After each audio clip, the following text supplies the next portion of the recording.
Como evitar a gravidez indesejada? Vai depender muito da mulher, a gente tem que avaliar os fatores de risco, se ela tem alguma contraindicação para algum dos métodos.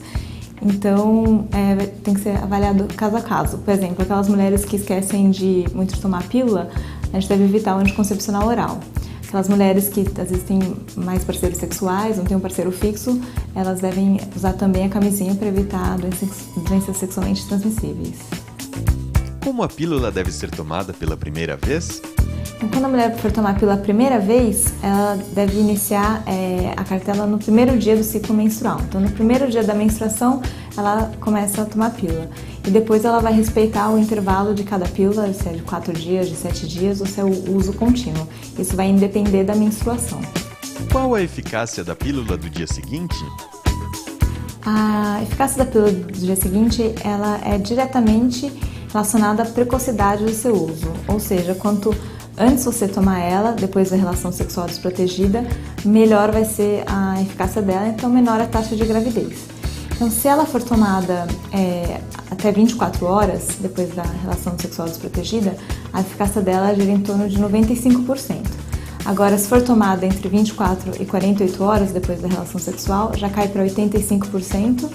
E se for entre 48 horas e 72 horas depois da relação, ela cai já por volta de um pouco mais de 50%.